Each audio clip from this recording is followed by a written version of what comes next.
শীত প্রায় বিদায় নিতে চলেছে, হালকা হালকা গরম পড়ে গেছে। রাত্রেবেলা মনে হচ্ছে কম স্পিডে ফ্যানটা চালালে বেশ আরামদায়ক।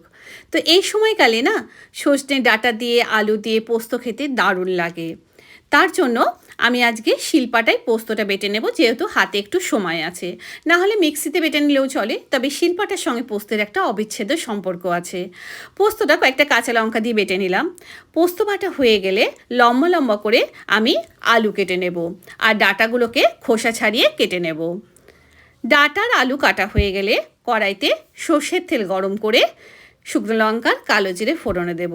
এবার লম্বা লম্বা করে কেটে রাখা আলুগুলো দিয়ে দিলাম হলো নুন। এবার দেব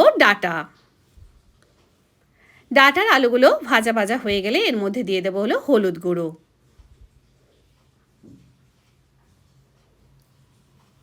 তারপরে বেটে রাখা পোস্তটা দিয়ে ভালো করে সাঁতলে নেব।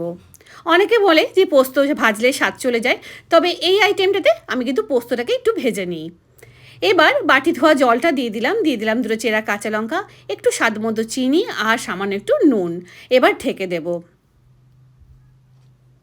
দেখে নিলাম আলু সিদ্ধ হয়ে গেছে কিনা, ঝোলটা একটু কমিয়ে নামিয়ে